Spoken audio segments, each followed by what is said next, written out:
আমার নাম ফাহাম আব্দুল সালাম। আমি বাংলাদেশের একজন সামান্য লেখক। বাংলাদেশের হিন্দু সম্প্রদায়কে অ্যাড্রেস করার কোনো অকাদ আমার নাই, স্বীকার করছি। একদিকে আছে কালচারাল অ্যাপ্রোপ্রিয়েশনের ভয়, অন্যদিকে আছে পাকনামি করার ভয়। তবে এই ভয় অনেক আগেই আমি অতিক্রম করেছি। I would be honest myself. আমি দেখেছি মানুষের মাথায় ঢোকার সবচেয়ে সহজ রাস্তা হলো শুধু সত্যটা বলা। যা আমি সত্য মনে করি শুধু তাই বলবো। অনেক কথাই আপনার খারাপ লাগবে, যেহেতু আমি মুসলমান সেহেতু আপনার মনে হবে যে আমি কন্ডেসেন্ডিং কিংবা সুপ্রিমেসিস্ট। এইসব ট্যাগিংয়ের ভয়ে বাংলাদেশে মুসলমান হিন্দুর যে আলাপ, সেটা কখনোই ফ্র্যাঙ্ক হয় না। ফলে যেই কনভারসেশন আমরা মিডিয়ায় শুনতে পাই সেটা অন্য কারো ঠিক করে দেয়া, পলিটিক্যাল কারেক্টনেসে জর্জরিত। এই অচলায়তন আমাদেরকেই অতিক্রম করতে হবে। বাংলাদেশের হিন্দুদের কাছে শুধু এতটুকু আমি কামনা করি যে আমার কথা যদি আপনার সত্য মনে হয়, আপনি আমাকে দয়া করে গ্রাহ্য করবেন। বাংলাদেশ এক স্বৈরতন্ত্র, এক কুৎসিত স্বৈরতন্ত্র অতিক্রম করেছে। হাসিনার 15 বছরের ফ্যাসিচোর তন্ত্র 1, 2 কিংবা 5 বছরে আমরা অতিক্রম করে ফেলবো, কোনো আহাম্মক এটা চিন্তা করে না। দেশের প্রতিটা ইনস্টিটিউশন এই চোর ধ্বংস করেছে। এই মুহূর্তে দেশে নর্মাল পুলিশিং সম্ভব না। দেশ চালানো হচ্ছে এক্সট্রা কনস্টিটিউশনাল উপায়। প্রায় প্রতিটি সেক্টরের সমস্যা, বড় বড় সমস্যা। স্কুল কলেজ খোলে নাই, প্রচুর প্রতিষ্ঠান এখনো খোলে নাই। আমাদের উচিত এই ইন্টারিম গভর্নমেন্টকে হেল্প করা। একটা স্বাভাবিক সময়ে সরকার যা করতে পারে সেই টুলগুলো তাদের নেই। ব্যক্তিগতভাবে আমি মনে করি যে এই মুহূর্তে তাদের উপর চাপ সৃষ্টি করাটা সমীচীন না। তাদেরকে আরও সময় দিতে হবে এবং সব দিক থেকে তাদের হেল্প করা উচিত।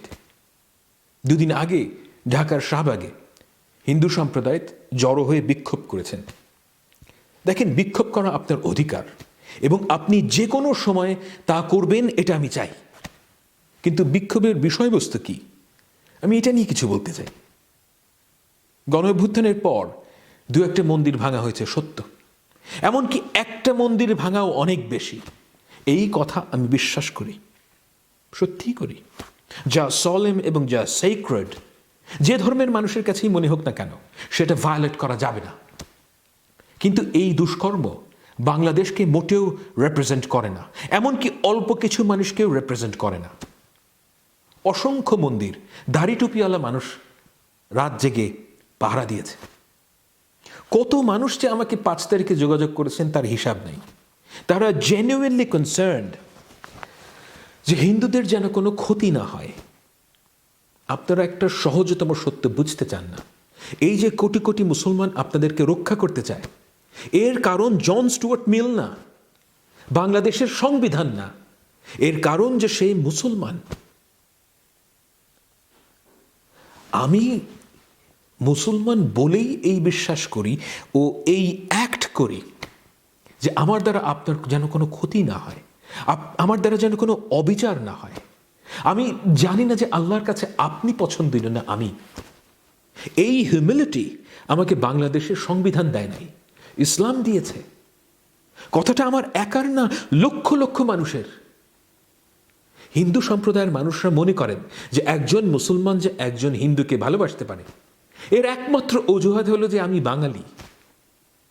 এই ধারণাটা বিপজ্জনক ও ক্ষতিকর। আমি যে মুসলমান হওয়ার কারণেই আপনাকে ভালোবাসি, এই চিন্তাটাই আপনাদের মাথায় আসে না।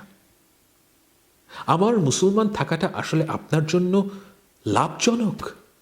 Try to recognise this. গত 15 বছর বাঙালি জাতীয়তাবাদের অধীনে বাংলাদেশ ছিল। নিজেকে প্রশ্ন করেন ভাই, বাংলাদেশের হিন্দু সম্প্রদায়ের সবচাইতে দীর্ঘস্থায়ী ক্ষতি হেফাজত করে নাই, জামাত করে নাই, করেছে বাঙালি জাতীয়তাবাদীরা। সম্মিলিত স্টুপিডিটির কারণে আপনারা এই রিয়ালিটি স্বীকার করতে পারেন না। একটা কথা মনে রাখবেন, আপনার জন্য একজন চুতিয়া স্বধর্মীর চেয়ে একজন অনারেবল খ্রিস্টান, মুসলমান কিংবা ইহুদি ইনফিনিটলি বেটার। দেখেন, শেখ হাসিনা, নরেন্দ্র মোদী, ইন্ডিয়ান মিডিয়া কিংবা আমেরিকান আর্মি আপনাদের রক্ষা কবচ না। আপনাদের রক্ষা কবচ হলো বাংলাদেশের রুল অফ ল। কিন্তু জন্মের পর থেকে আপনাদেরকে বোঝানো হয়েছে যে ইন্ডিয়ার আশীর্বাদ পুষ্ট আওয়ামী লীগ আপনাদের বাঁচাবে। এই ননসেন্স আপনারা বিশ্বাস করেছেন। রবীন্দ্রনাথ ঠাকুর, কাজী নজরুল ইসলাম, সত্যজিৎ রায় সাম্প্রদায়িক সম্প্রীতি সৃষ্টি করতে পারবেন না, কোনোদিনও না। It just doesn't work in that way. সাম্প্রদায়িক সম্প্রীতি হলো রুল অফ লর একটা বাই প্রোডাক্ট। সাম্প্রদায়িক সম্প্রীতির এই সম্ভাবনা মানুষ সাথে নিয়েই জন্মায়। এটা কাউকে শেখাতে হয় না, মুসলমানকে না, হিন্দুকেও না। এই মাটিতে যদি ইনসাফ থাকে, সাম্প্রদায়িক সম্প্রীতি এমনিতেই সৃষ্টি হবে।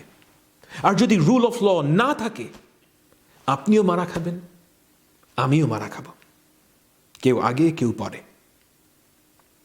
কিন্তু আপনাদের রাজনীতি হলো সমাজের নিকৃষ্টতম মানুষটাকে সাপোর্ট করা, কারণ সে মুজিবকোট পড়ে। এই আওয়ামী লীগটি এসে কি করেছে? সে ভার্চু সিগন্যালিং করেছে। শহুরে শিক্ষিত ইলিট হিন্দু ক্লাস ছাড়া সংখ্যাগরিষ্ঠ হিন্দুর সর্বনাশ করেছে আওয়ামী লীগ। কারা আপনাদের জমি ঘরবাড়ি লুটপাট করেছে? কারা আপনাদের ঘরছাড়া করেছে? আওয়ামী লীগ। কিন্তু আপনারা কি করেছেন? বছরের পর বছর আপনারা অন্যায়কে, মিথ্যাকে নিজেদের রক্ষা কবচ মনে করেছেন। এখনো আপনাদের রাজনীতি হলো মিথ্যাশ্রয়ী। That's what you did for the last 50 years. You allowed yourself to be used in the name of প্রগতিশীল রাজনীতি। এখনো তাই করছেন। শাহবাগে হিন্দুদের যে বিক্ষোভ হয়েছে, সেখানে সেই শিশুর ছবি দেখানো হয়েছে যে হাসিনার ফোর্সের গুলিতে মারা গেছে। আওয়ামী লীগের কর্মীরা মিথ্যা কথা বলছে, আর সেই মিথ্যা ইন্ডিয়ার পত্রপত্রিকা ছাপাচ্ছে। আপনাদের কজন মানুষ এই মিথ্যার বিরুদ্ধে দাঁড়িয়েছেন? আপনারা জানেন যে এগুলো মিথ্যা, কিন্তু আপনারা রিফিউট করেন না, কারণ এই মিথ্যা আপনাদের পক্ষে যায়। প্লিজ বোঝার চেষ্টা করুন, আপনাদের রাজনীতি আপনাদের নিজেদের জন্য ধ্বংসাত্মক। আপনাদের বিক্ষোভ থেকে চাওয়া হয়েছে যে আলাদা সংখ্যালঘু মন্ত্রণালয় তৈরি করতে হবে। সংখ্যালঘু মন্ত্রণালয় দিয়ে কি হবে? কি ছেড়া যাবে? Really nothing, absolutely nothing. আপনার আসল সমস্যা তো কোনো মন্ত্রণালয়ের না থাকা না। আপনার রিয়েল সমস্যা হলো যে দেশে আইনের শাসন ছিল না। কেন ছাত্রলীগের যন্ত্রণায় আপনাকে দেশ ছাড়তে হয়েছে? কারণ সে আইনের শাসনের না থাকাটা এর সুযোগ নিয়েছে। সংখ্যালঘু মন্ত্রণালয় আপনাদের অল্প কিছু শিক্ষিত ভাই ব্রাদার চাকরি পাবে, অল্প কিছু সুতিশাড়ি ভার্চু সিগন্যালিং করবে, শীতের দেশে গিয়ে পাওয়ার প্রেজেন্টেশন দেবে, আর আপনারা উত্তেজিত হয়ে উঠবেন। মফস্বলের এক সাধারণ হিন্দুর 1 ইঞ্চি লাভ হবে না। আপনারা চিরকাল মাইনরিটি হিসেবেই ট্রিটেড হবেন। এই ধ্বংসাত্মক লুজার মেন্টালিটি থেকে বের হন ভাই। আওয়ামী লীগ কিংবা বিএনপি আপনাকে বাঁচাতে পারবে না। বাঁচাবে রুল অফ ল, আর সেজন্য দরকার আমাদের ইনস্টিটিউশন। এই রুল অফ ল আল্লাহর থেকে নাজিল হবে না ভাই, আমাকে আপনাকে পার্টিসিপেট করে তৈরি করতে হবে। আপনার দিক থেকে রুল অফ ল পোক্ত করার প্রথম কর্তব্য হলো ইউ বি অনেস্ট। আপনার নাগরিকতা আমার নাগরিকতা থেকে 1 সুতা কম না। এমব্রেস ইট। আমি তো ভাই কারোর সাথে পাচ্ছি নাই, তাই আমি খুব ভালো। এই ইডিওটিক নোশন থেকে বের হন ভাই। এই দেশটা শুধু মুসলমানের না, এই পৃথিবীটা আল্লাহ পাক শুধু মুসলমানের জন্য তৈরি করেন নাই। আপনারা সব সময় ব্যাকফুটে যান, আপনাদের মধ্যে ডিপ সংকোচ কাজ করে, কারণ আপনারা জানেন যে আপনারা মিথ্যাচারী ফ্যাসিস্ট হাসিনাকে সমর্থন করেছেন 15 বছর। এই ব্যাকফুটে থাকাটা বন্ধ করেন। Take part in the main stream.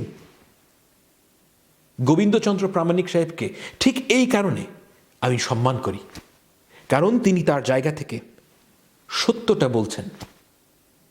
তিনি আমার আদর্শ ধারণ করেন না মোটেও, সো বি ইট, কিন্তু আমি তাকে সম্মান করি কারণ তাকে আমার সৎ মনে হয়।